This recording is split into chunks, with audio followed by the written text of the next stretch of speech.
20년차 커뮤니케이션 전문가 김수인 대표가 전하는 사람과 사람을 이어주는 따뜻한 대화의 기술, 소통 수업, 공감하는 법. 진정한 변화는 공감에서 시작한다. 조직에서 공감 능력이 높은 사람은 문제 해결 능력이 뛰어나고 좋은 성과를 낸다. 물론 뛰어난 전략도 필요하지만 모든 일의 시작 단계에서 공감이 적지 않은 역할을 담당한다. 그런데 안타깝게도 시간에 쫓겨 종종 걸음으로 앞만 보며 살아온 우리는 공감 능력과 공감 표현 능력을 제대로 배우지도 충분히 훈련받지도 못했다. 더구나 공감을 감정에 치우쳐 이성적인 사고를 할 수 없게 만드는 방해 요인으로 보거나 나약한 사람이나 하는 행위로 치부하기도 한다. 우리는 어떤 일을 접할 때 흔히 비판적 사고에 젖어 옳고 그름을 따진다. 어찌 보면 옳지 않다고 생각하는 일에 마음을 쓰지 않거나 그럴 필요를 느끼지 못하는 것은 당연하다. 그렇기에 옳고 그름이 앞장서면 공감은 시작조차 할 수 없다. 그렇게 한 데는 마땅한 이유가 있었을 거야. 그 순간 그 사람에게는 그것이 최선의 선택이었을 거야 라고 인정하는 것이 필요하며 이는 공감 표현에서 매우 중요하다. 돌아보면 이유 없는 행동은 없다. 생각만 해도 이불킥을 할 만큼 부끄럽고 뼈저리게 후회되는 행동도 있지만 아마 그 순간에는 그것이 우리의 최선이었을 것이다. 다만 시간이 흘렀기 때문에 혹은 한 발 물러나 다른 상황에서 보니 부끄러워지고 후회가 될 뿐이다. 이처럼 우리의 행동에는 저마다 이유가 있고 설령 그것이 부족해도 그때는 나름대로 최선이었다. 상대방도 별반 다르지 않다. 상대방의 행동도 매 순간 최선이다. 그런데 내가 공감의 중요성을 얘기하면 의외로 걱정하는 사람이 꽤 있다. 공감을 표현하면 자신이 옳다고 생각할까봐 그러기가 두려워져요. 이것은 공감과 동의를 구분하지 못하는 데서 오는 두려움이다. 매번 동의할 필요는 없다. 아니, 그럴 수도 없다. 그렇지만 행동의 원인인 마음에는 공감을 표현할 수 있다. 상대방 역시 자신의 행동이 동의를 받을 수 없다는 것을 이미 알고 있을지 모른다. 단지 내가 원하는 것, 즉 상대의 마음을 다시 움직이게 하기 위해서는 그렇게 할 수밖에 없었던 그를 온전히 이해해 주어야 한다. 누군가가 내 마음을 알아줄 때 우리는 자신의 행동을 이성적으로 돌아보며 그것의 옳고 그름을 스스로 판단하고 뉘우친다. 그럴 때 진정한 변화의 힘이 작용한다. 공감을 두려워하지 말고 적극 표현하길 추천한다. 결국 상대 마음이 움직여야 내 말이 상대에게 들릴 테니 말이다. 다음은 틱낙한 스님의 모든 발걸음마다 평화에서 발췌한 부분이다. 누구도 탓하지 않는 공감에 대해 깊은 울림을 준다. 심었던 상추가 잘 자라지 않는다고 상추를 비난하는 사람은 없습니다. 다만 잘 자라지 않는 이유가 무엇일지 살필 뿐이지요. 비료가 필요할지, 물을 더 주어야 할지, 아니면 햇빛을 덜 쬐어야 할지 살핍니다. 결코 상추를 비난하는 법이 없지요. 그런데 친구들과 또는 가족과 문제가 생기면 그들을 비난합니다. 그렇게 하는 대신 그들을 어떻게 잘 보살필 수 있는지 알아낸다면 그들도 상추처럼 잘 자라날 터인데 말입니다. 비난에는 긍정적인 효과가 전혀 없습니다. 추론과 논쟁을 통해 설득하려 애쓰는 경우에도 긍정적인 효과를 기대하기 힘들지요. 제 경험상으로는 그렇습니다. 비난도 추론도 논쟁도 소용이 없고 오직 이해만 이 효과를 발휘합니다. 우선 이해하고 상대방에게 그를 이해하고 있음을 보여주면 당신은 사랑할 수 있게 되고 따라서 상황도 변할 것입니다. 이것이 나의 경험입니다. 공감이 중요하다는 것을 알지만 적절하게 표현하는 것은 쉽지 않다. 중요성은 알아도 어떻게 해야 할지 모르는 사람, 시도는 해봤는데 예상과 다른 반응에 곤란을 겪은 사람, 각자의 실패 경험이 있을 것이다. 실제로 공감의 표현이 오히려 역효과를 내는 경우도 있으므로 공감할 때 주의해야 할 표현을 최소한 몇 가지만이라도 알아두는 것이 좋다. 그렇다면 공감을 어떻게 표현하는 것이 좋을까? 이미 관계를 잘 형성했다면 어떻게 표현하든 좋은 의도로 받아들일 확률이 높다. 하지만 그렇지 않은 경우에는 그저 상대방과 함께 그 순간의 감정에 머물러 주는 것이 좋다.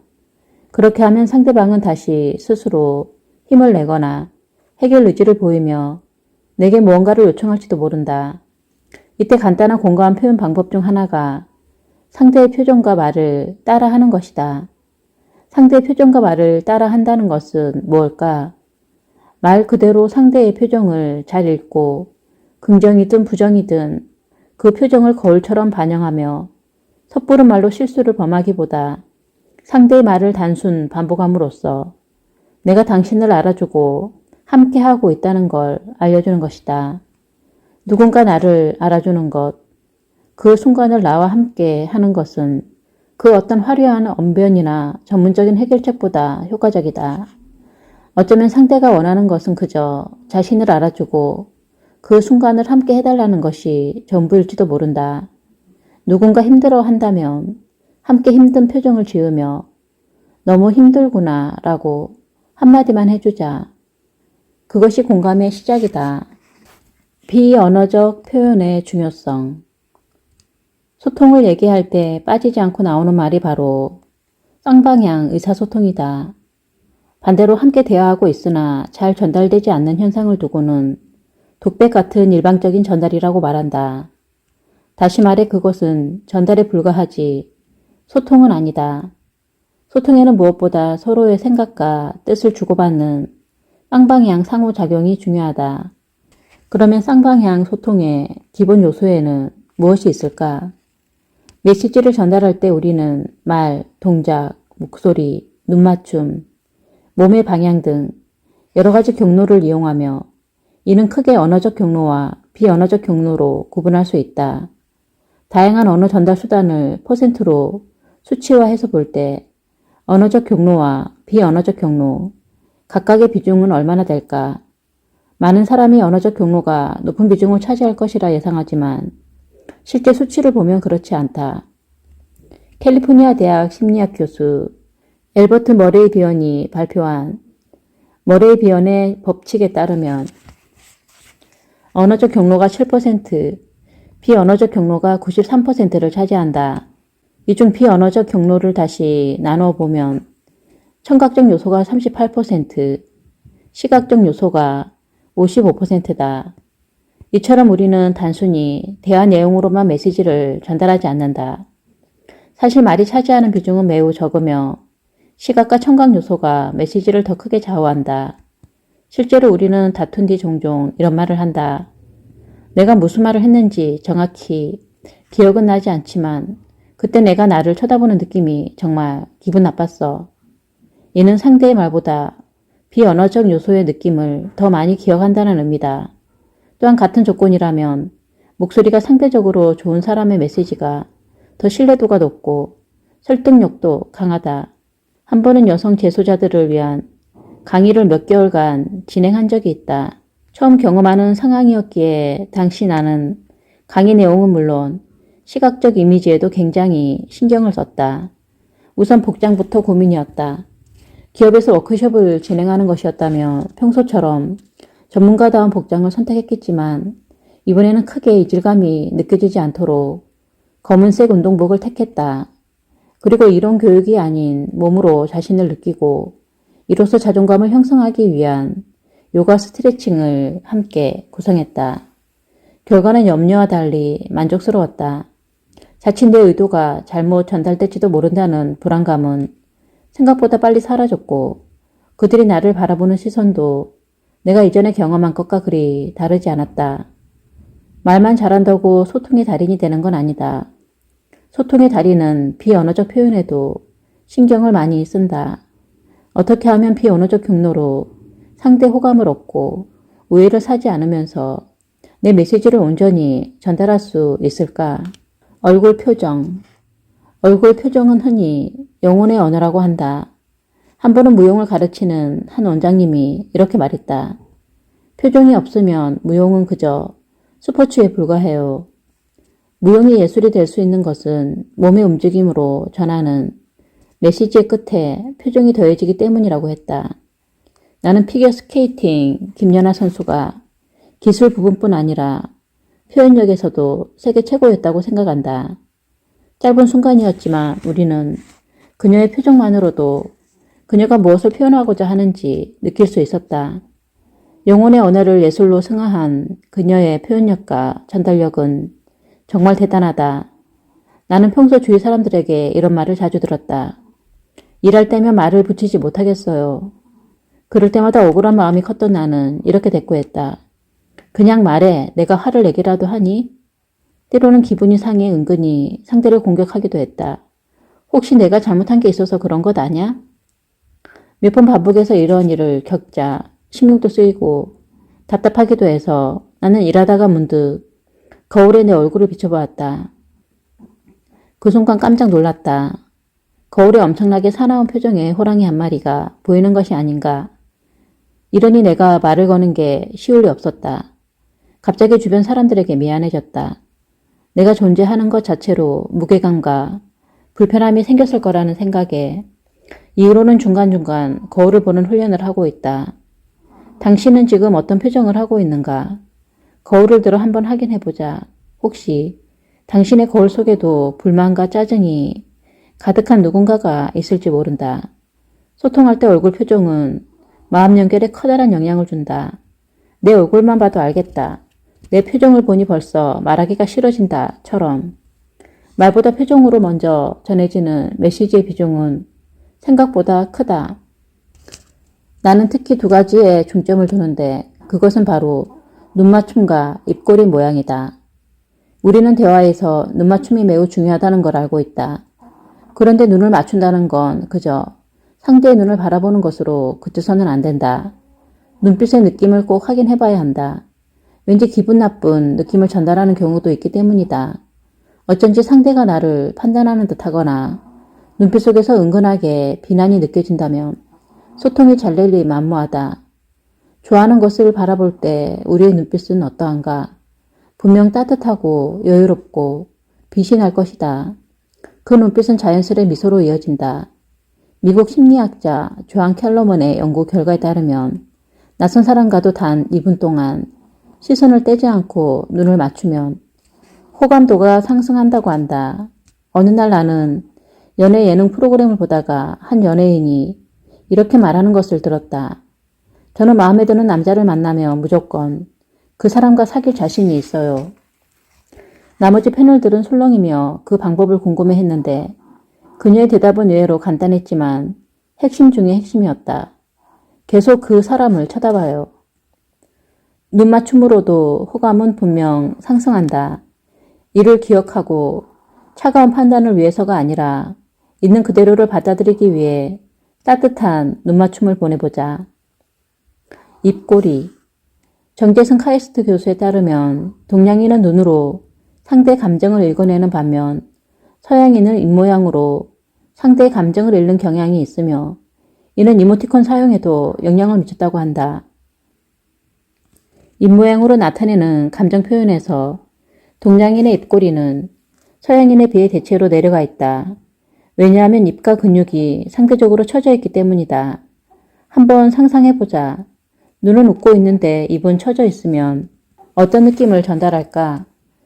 무뚝뚝한 느낌을 전달할 수도 있다. 나 역시 그랬다. 그렇다고 늘 웃으라는 말은 아니다. 다만 평소에 입꼬리를 의식적으로 조금 올려 상대에게 긍정의 신호를 보내는 연습을 할 필요가 있다. 특히 자신의 인상이 좀 굳어 있거나 강해 보인다면 더 신경을 써야 한다. 강의 중에 참석자 인상을 살피면 불만스러운 표정, 무관심한 표정을 기본으로 창작한 사람을 볼 수 있다. 여기에다 눈빛이 강하고 건조하며 입꼬리까지 처져 있으면 무게감은 배가 된다. 이런 상태에서는 아무리 긍정의 메시지를 전달해도 효과를 보기 힘들다. 심지어 영혼 없는 말을 한다는 억울한 피드백까지 듣는다. 평소 나는 그런 사람을 만나면 의도적으로 미소 훈련을 하라고 권한다. 웃으면 복이 온다는 말은 흔해 빠진 상투와 같지만 정말로 미소를 지으면 괜히 내 마음까지 좋아지고 활력도 얻는다. 몸의 방향과 동작.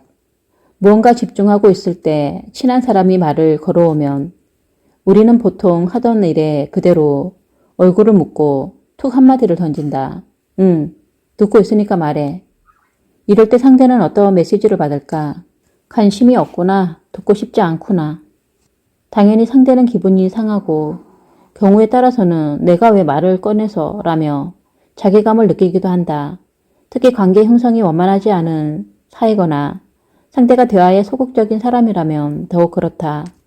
가능하면 하던 일을 멈추고 몸을 상대에게로 향하는 것이 좋다. 만약 지금 너무 바빠서 주의를 기울일 수 없다면 두 가지 중 하나를 선택하는 것이 바람직하다.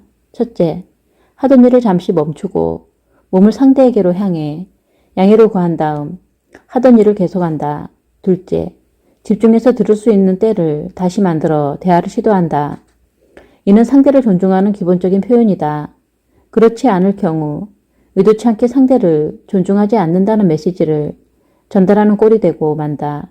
이와 함께 불필요한 동작을 반복하거나 반감을 줄 수 있는 동작에 유의해야 하며 특히 갈등의 순간에는 몸 언어에 더욱 주의해야 한다. 목소리와 말의 속도. 같은 조건이면 당연히 목소리가 좋을수록 메시지 전달 효과가 높다. 물론 마음 연결 없이 목소리만 좋을 경우에는 오히려 그 멋진 목소리에 주눅이 들거나 불편함을 느끼기도 한다. 소리 자체를 음성학적으로 고치는 것은 쉬운 일이 아니다. 다행히 우리가 소통에서 중점을 두어야 하는 부분은 목소리 자체보다 목소리가 주는 느낌이다.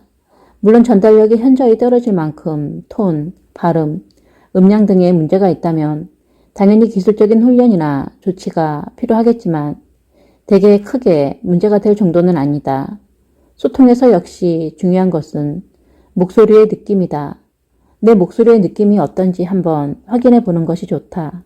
말하는 속도 역시 너무 빠르면 긴장과 불안감을 주고 너무 느리면 지루함을 느끼게 하므로 확인해 볼 필요가 있다. 이상적인 말하기 속도는 분당 300자이므로 이를 참고해 자신의 말하기 속도를 확인해 보자. 비언어적 경로의 기본값. 우리 모두에게는 비언어적 경로로 표현하는 존재 방식의 기본값이 있다. 나는 보통 그것을 햇살과 그늘에 비유한다. 햇살은 밝고 따뜻하고 편안한 느낌을 준다. 반대로 그늘은 어둡고 차갑고 건조하다.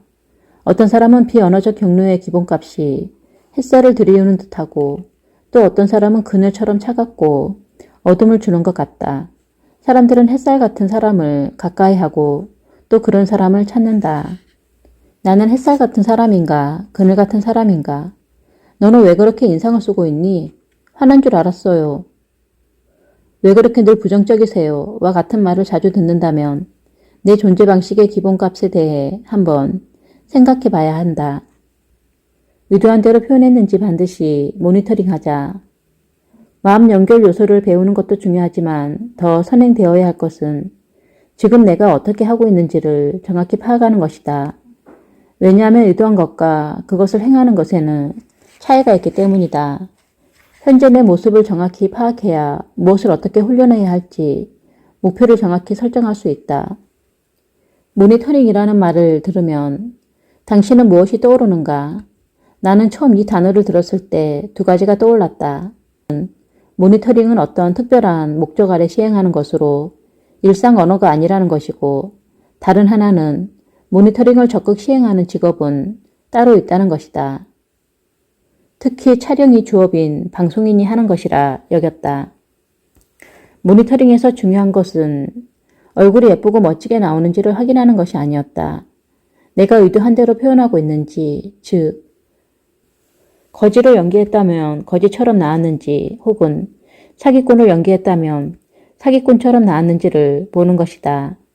나는 따뜻한 사람이라고 생각했는데 사실 내 모습이 차갑다면 나는 스스로 관대한 사람이라 생각했는데 주변 사람은 나를 꼰대로 보고 있다면 당연히 불통일 수밖에 없다. 어떤 생각을 강하게 할수록 자신이 정말 그렇다고 착각하는 경우가 많다. 마치 부지런한 사람이 되어야 한다는 생각이 강할수록 단지 서점에 가서 책을 한 권 샀을 뿐이면서 스스로를 부지런히 자기 개발하는 사람으로 착각하는 것과 같다. 하나의 단순한 행동을 크게 학대해 자신이 정말 그런 사람인 양 착각을 한다. 그러므로 나 자신을 객관적으로 돌아볼 모니터링이 꼭 필요하다. 소통은 크게 말하기와 듣기로 이뤄진다. 흔히 말하기를 더 고민하고 연습하지만 사실 듣기에 따라서도 우리의 소통 능력이 크게 달라진다.